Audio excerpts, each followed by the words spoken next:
Okay, let us continue the discussion of IIT JEE 2013 physics section. Next question अब जो मैं लेने जा रहा हूँ it is from the unit of GPM General Properties of Matter. यहाँ पर surface tension और heat को मिलाकर एक प्रॉब्लम फ्रेम किया गया है. It is an interesting problem, slightly challenging, जिसको हमें थोड़ा सा एनालाइज करके अटेम्प्ट करना होगा, वरना हमारे आंसर यहां पर गलत आएंगे. मैं क्वेश्चन को पढ़ता हूं.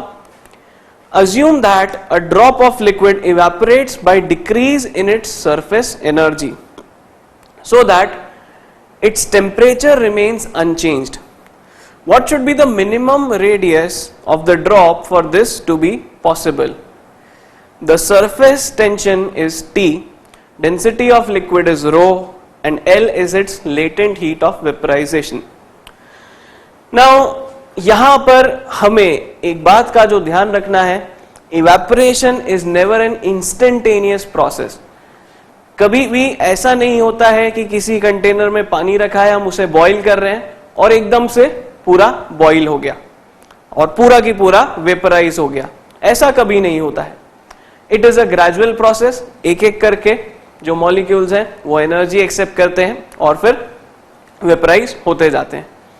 सो यहां पर जो फिनोमेना होगा it will be a gradual phenomena. इस तरह से अगर एक ड्रॉप है तो layer by layer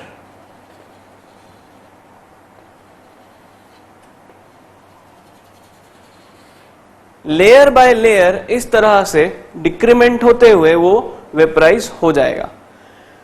process continuous होना चाहिए, मतलब ये लेयर जब वेपराइज हो तो इसके नीचे वाली भी फिर वेपराइज हो एंड कंटिन्यूअसली ये प्रोसेस चलता जाए. इस फिनोमेना को हम कहां देखते हैं, इसका प्रैक्टिकल एस्पेक्ट भी समझें so that we understand the beauty of this question. ये फिनोमेना हम देखते हैं फाउंटेन्स में, डेजर्ट कूलर्स में, जो हम हाउस होल्ड में कमरे को ठंडा करने के लिए एयर कूलर लगाते हैं, वहां पर यही फिनोमेना यूज किया जाता है. पानी की इतनी छोटी छोटी ड्रॉपलेट्स बने कि वो हवा में आते से ही वेपराइज हो जाएं. वेपराइजेशन से ये जो हीट ये एटमॉस्फेयर से एब्जॉर्ब करेगा, उस हीट की वजह से एटमॉस्फेयर जो सराउंडिंग है वो कूल होने लगेगा, because the atmosphere is supplying heat to this water droplet. Same phenomena हम देखते हैं जब हम किसी फाउंटेन के पास खड़े होते हैं, ठीक है, या किसी जगह पर अगर किसी पंप से पानी स्प्रे किया गया हो, तब हम ये फिनोमेना देखते हैं. So this a very interesting practical phenomena, और इस पर अब हम कैलकुलेशन करते हैं. What should be the basic condition? सबसे पहले हम एक बेसिक कंडीशन समझें. यहां पर क्या होनी चाहिए, द बाउंड्री कंडीशन. जिस रेट से सरफेस एनर्जी डिक्रीज हो, उसी रेट से जो एनर्जी है वो लेटेंट हीट के फॉर्म में इसे मिलती जाए.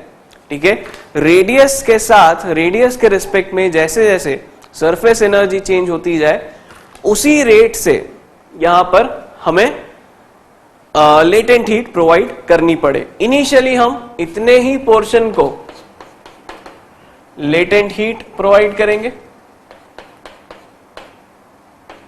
और इस तरह से ग्रेजुअली ये पूरा ड्रॉप फिर वेपराइज हो जाएगा.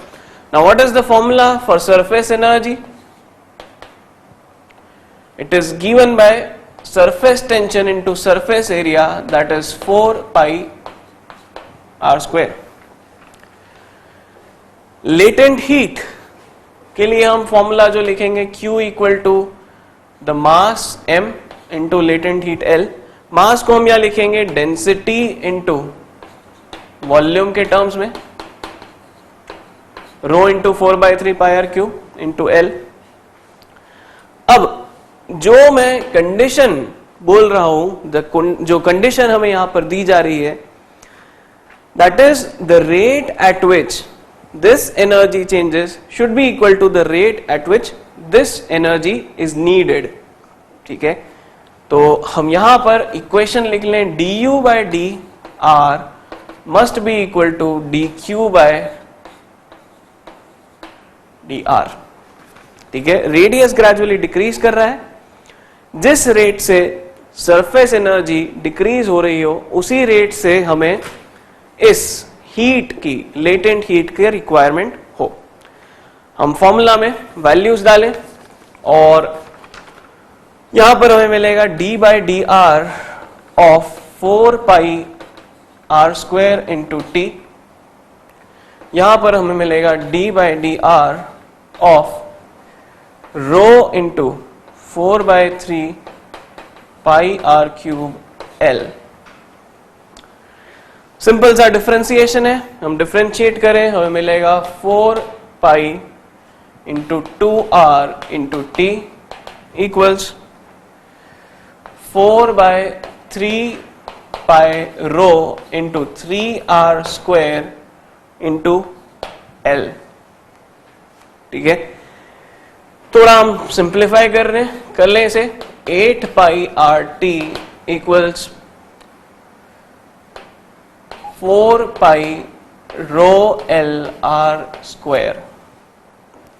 जो टर्म्स कैंसिल होते हैं उन्हें कैंसिल कर दें, इस पूरे टर्म को इधर हम ले आएंगे। पाई पाई कैंसिल्स, 4 से 8 कैंसिल होके 2 बचेगा, एक r से एक r कैंसिल होगा। Ultimately we'll get that r is equal to 2t upon rho l, which is the final answer. हम ऑप्शंस में चेक करेंगे, हमें आंसर दिखेगा। This will be the final answer.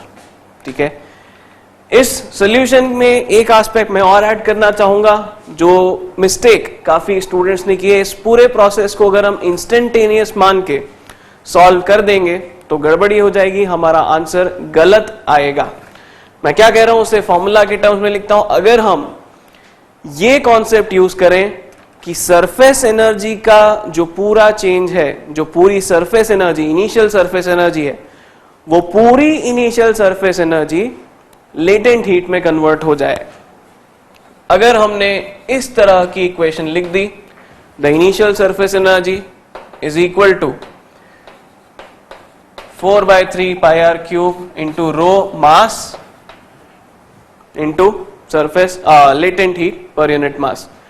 अगर हम इससे सॉल्व करेंगे तो हमारा आंसर जो है वो गलत आएगा, 3t अपॉन रो एल आएगा, which is a wrong approach and wrong answer.